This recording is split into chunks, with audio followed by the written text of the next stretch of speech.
Hello friends, जय हिंद। अभी हमने पिछले वीडियो में देखा था रेस्पिरेटरी इन्फेक्शन जो हो रहा है, ट्यूबरकुलोसिस।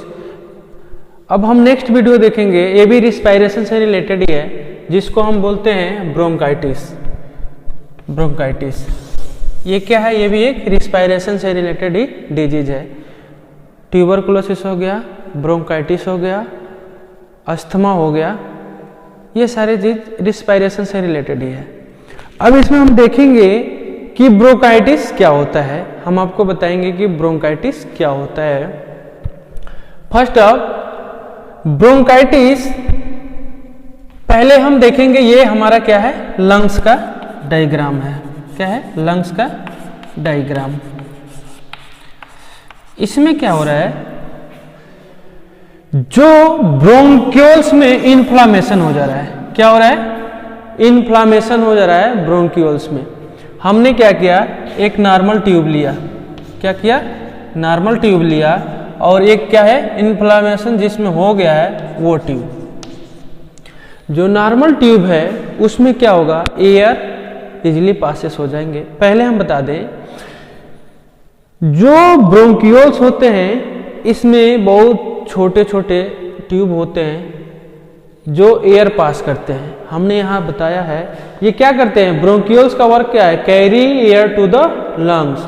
मतलब जो एयर को क्या करते हैं, कैरी करते हैं और लंग्स तक भेजते हैं।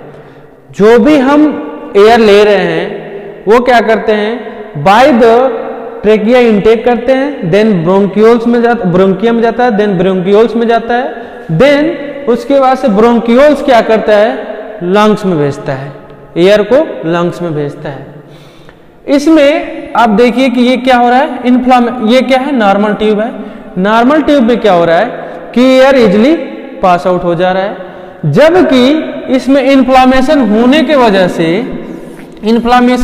वजह से इसमें क्या होगा, एयर पास नहीं होगा, इजिली एयर पास नहीं होगा। तो हमें उस कंडीशन में क्या होगी, प्रॉब्लम होगी, डिफिकल्टी इन ब्रीथिंग होगी। मतलब हमें क्या होगी, सांस लेने में प्रॉब्लम होगी। हमें जब भी कोई वर्क करेंगे, सामान उठाएंगे, उस कंडीशन में क्या होगा, हमें सांस लेने में प्रॉब्लम होगी, डिफिकल्टी इन ब्रीथिंग। जिसको ब्रोंकाइटिस हो जाता है तो इन केस में क्या होता है, जब वो सीढ़ियां चढ़ता है तब भी उसको सांस लेने में दिक्कत होती है और बहुत ही ज्यादा वो थक जाता है। उसके अलावा जो अपना दैनिक प्रक्रिया करता है, जैसे नहाना और सारे डेली वर्क जो अपना करता है, उस कंडीशन में भी क्या होता है, वो उसका दम फूलने लगता है, सांस फूलने लगता है। तो ये क्या होता है, जब इन्फ्लामेशन इसमें हो जा रहा है, इस ल्यूमेन में हो जा रहा है, इस ट्यूब में जब इन्फ्लामेशन हो जा रहा है, तो जब प्रॉपरली क्या होगा, एयर पास नहीं होंगे, क्या होंगे, एयर पास नहीं होंगे किसमें, ब्रोंकियल ट्यूब में, तो क्या होगा, हमें डिफिकल्टी इन ब्रीदिंग होगी। क्या होगी, डिफिकल्टी इन ब्रीदिंग, सांस लेने में दिक्कत होगी, डिफिकल्टी इन ब्रीदिंग। एक इसका हम आपको डिफिनीशन बता दें, ब्रोंकाइटिस का क्या डिफिनीशन है, इन्फ्लामेशन इन द ब्रोंक्यूल्स। मतलब ब्रोंक्यूल्स में जब इन्फ्लामेशन हो जा रहा है उसको हम क्या बोल देंगे, ब्रोंकाइटिस। दूसरा है, the inflammation of bronchioles are called bronchitis. The inflammation of bronchioles is called bronchitis. मतलब इसमें जो इन्फ्लामेशन हो रहा है, ब्रोंक्यूल्स में जो इन्फ्लामेशन हो रहा है उसको क्या बोल देंगे, ब्रोंकाइटिस बोल देंगे। ये मोस्टली विंटर में होता है। मोस्टली कब होता है, ठंडे मौसमों में होता है। और ये ऐसे नहीं है कि ये ठंडे मौसम में होता है, जहां पे कुछ वर्कर लोग या जहां पे ऐसे जगह पे कोई काम कर रहा है जहां पे एयर पोल्यूशन ज्यादा है, एयर पोल्यूशन ज्यादा है, उसको भी ब्रोंकाइटिस होने की खतरा होती है। हमने बताया कि अभी ब्रोंकाइटिस इसमें हो रहा है, जब इसके पाइप में हो जा रहा है, इन्फ्लामेशन हो जा रहा है, उसके द्वारा क्या हो रहा है, सांस लेने में दिक्कत हो रही है। ये इसी को हम बोल देंगे bronchitis. Inflammation of bronchioles is called bronchitis. इस कंडीशन में क्या होता है, म्यूकस का सिक्रेशन ज्यादा होने लगता है। जब म्यूकस का सिक्रेशन ज्यादा होगा तो क्या होगा, ज्यादा ही उसको स्पुटम बाहर आएगा और उसको ज्यादा से ज्यादा मॉर्निंग टाइम में जब वो जगेगा तो उसको खांसी होगी, कफ ज्यादा होगा। अब इसका इटियोलॉजी हम देखें, ब्रोंकाइटिस होता कैसे है। ये तो इसका इटियोलॉजी क्या है, या तो ये वायरस से हो सकता है या बैक्टीरिया से होगा। वायरस से होगा तो इन्फ्लुएंजा वायरस होगा, टाइप ए या टाइप बी, कोई भी वायरस होगा उससे ये हो सकता है। बैक्टीरिया में ये क्या हो रहा है, निमोनिया से हो रहा है, सल्मोनेला निमोनी से ये हो रहा है। अब इसमें हम देखेंगे कि ब्रोंकाइटिस कितने टाइप्स के होते हैं। एक होता है हमारा एक्यूट, दूसरा होता है क्रोनिक। एक्यूट क्या होता है, एक्यूट मतलब होता है जो कुछ टाइम के लिए हो, मतलब अगर कफ हो रहा है तो कुछ टाइम के लिए हो, 2 दिन 3 दिन 4 दिन हो, या एंटीबायोटिक लेने के बाद वो ठीक हो जाए, या फिर फीवर आएगा वो कुछ टाइम के लिए हो, जब हम टेबलेट लेंगे खाएंगे तो ठीक हो जाएगा। क्रोनिक क्या होता है, जो डिजीज लंबे टाइम तक चल रहा है, मतलब जो बीमारी हो रहा है वो लंबे समय तक चल रहा है, उसे हम बोल देंगे क्रोनिक। तो ये एक्यूट ब्रोंकाइटिस किसके वजह से होता है, पहला होगा बैक्टीरिया की वजह से या वायरस की हो जाएगा, किसी बैक्टीरिया की वजह से होगा या वायरस की वजह से होगा। अगर हम क्या कर रहे हैं, स्मोकिंग कर रहे हैं, स्मोकिंग, जो पर्सन स्मोकिंग करता है, ज्यादा स्मोकिंग करता है, उसको भी क्या होता है, ब्रोंकाइटिस हो जाता है। उसमें जो उसके धुआं होते हैं सिगरेट के, वो जाके वहाँ पे ब्रोंकियोल्स में क्या होते हैं, चिपक जाते हैं, उसके वजह से वहाँ पे क्या होता है, इन्फ्लामेशन होने लगता है। जब इन्फ्लामेशन होने लगेगा तो उस कंडीशन में उसको क्या होगी, तो उस कंडीशन में भी उसको क्या होगा, ब्रोंकाइटिस हो जाएगा। एयर पोल्यूशन, एयर पोल्यूशन में भी क्या होंगे, जो एयर के पार्टिकल्स होंगे वो क्या होंगे, जाके वहाँ पे चिपक जाएंगे, जिसके वजह से डिफिकल्टी इन ब्रीदिंग होगी और इन्फ्लामेशन भी वहां हो जाएगा। उस कंडीशन में क्या होगा, ब्रोंकाइटिस हो जाएगा। अब क्रोनिक ब्रोंकाइटिस क्या है, क्रोनिक ब्रोंकाइटिस में क्या होगा, इरिटेशन इन ट्यूब, किस ट्यूब में, ब्रोंकियल ट्यूब में।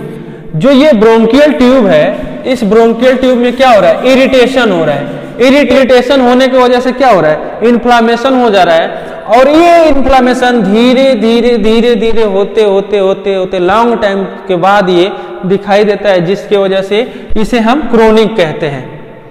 और एक होता है GERD, GERD मतलब होता है गैस्ट्रोइसोफेगियल reflux disease.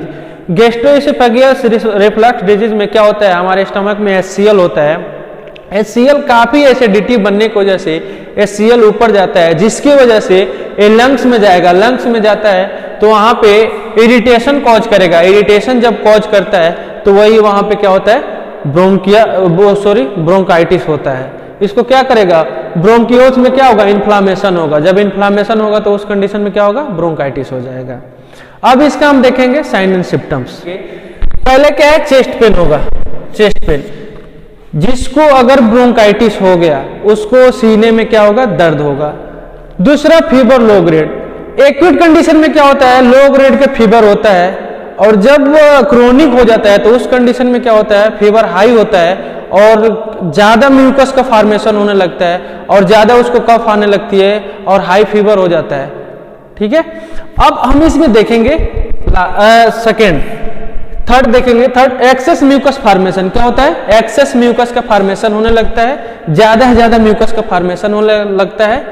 Difficulty in breathing, next है सांस लेने में क्या होती है, दिक्कत होने लगती है।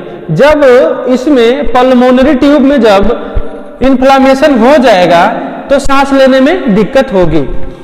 अब इसका डायग्नोसिस क्या है, अगर किसी को ब्रोंकाइटिस हो जा रहा है तो इसमें डायग्नोसिस में क्या क्या करेंगे, पहला एरिथ्रोसाइड है, ESR है, दूसरा PFT है, तीसरा चेस्ट एक्सरे है, चौथा स्पुटम टेस्ट है।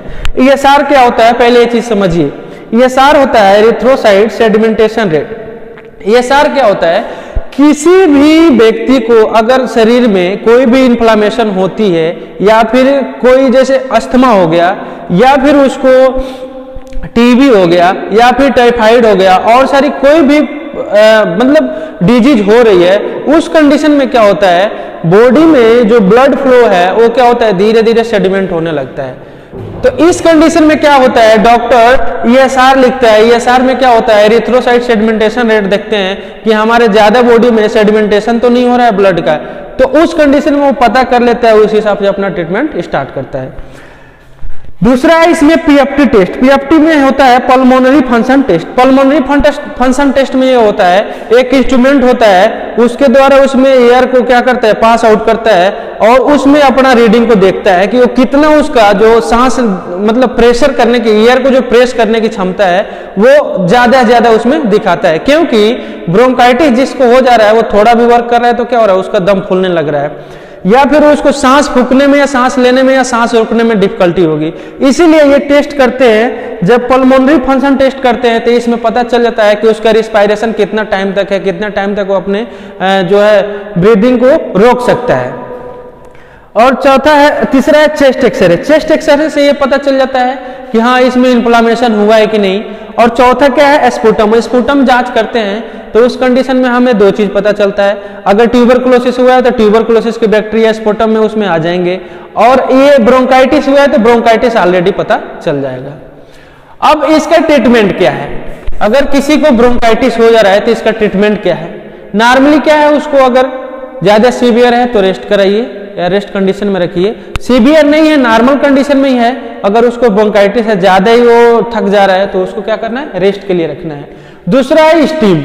स्टीम मतलब क्या, अगर ज्यादा ठंडी के दिनों में उसको सांस लेने में दिक्कत आने लगी या ज्यादा ही कफिंग हो रहा है या म्यूकस का फॉर्मेशन ज्यादा ही हो रहा है, उस कंडीशन में क्या करेंगे, थोड़ा सा पानी को गर्म करेंगे। पानी गर्म करने के बाद उसको उसमें डालेंगे और उसका जो वेपर्स होंगे उसको क्या करेंगे, उसको बोलेंगे लेने के लिए, इनटेक करने के लिए। जब इनटेक करेंगे तो यहाँ पे क्या होगा, डायलेट होगा। डायलेट होने से क्या होगा, थोड़ी सी इन्फ्लामेशन इसमें कम होगी। जब इन्फ्लामेशन इसमें कम होगा तो सांस लेने में उसको डिफिकल्टी नहीं होगी। अब है इसमें ओटीसी ड्रग। कुछ ड्रग ऐसे हैं जो ओटीसी होते हैं, ओवर द काउंटर। अगर ज्यादा सीवियर कंडीशन है, सीवियर कंडीशन मतलब अगर उसको फीवर आ गया, अगर कोई ट्रीटमेंट नहीं है तो नॉर्मल उसको पीसीएम दे सकते हैं। एक स्टेरॉयड आता है जो प्रेडनिसोलोन है, इसमें बहुत अच्छा काम करता है ब्रोंकाइटिस में, तो हम प्रेडनिसोलोन भी इसमें दे सकते हैं। कफ एक्सपेक्टोरेंट, कुछ ऐसे एक्सपेक्टोरेंट आते हैं जो कफ को रिलीफ करते हैं, या कफ सिरप जैसे कोडीन फास्फेट हो गया, इन सब चीजों को हम दे सकते हैं। एंटीबायोटिक, एंटीबायोटिक भी दे सकते हैं। एंटीबायोटिक में हमारा हो गया एमॉक्सिसिलिन या पोटेशियम क्लेविनेट। पोटेशियम क्लेविनेट एलएबी के साथ, एलएबी के साथ, एलएबी मतलब होता है लैक्टिक एसिड बेसिलस, इसके साथ हम दे सकते हैं। दूसरा, इसमें हम ज्यादातर डॉक्टर इसको क्या करते हैं, इस कंडीशन में, ब्रोंकाइटिस के कंडीशन में उसको रिलीफ करने के लिए एमॉक्सिसिलिन दे देंगे, जिससे क्या होगा, बलगम बाहर आ जाता है, जो म्यूकस का फॉर्मेशन हो रहा है उसको वो किल करके उसको बाहर कर देगा। और सिफोडक्सिम, सिफिक्जिम, सेफ्ट्रियाजोन का इंजेक्शन भी लगता है और टेबलेट भी दिया जाता है। Okay guys, thank you. अगर वीडियो पसंद आया हो तो लाइक करें, सब्सक्राइब करें और शेयर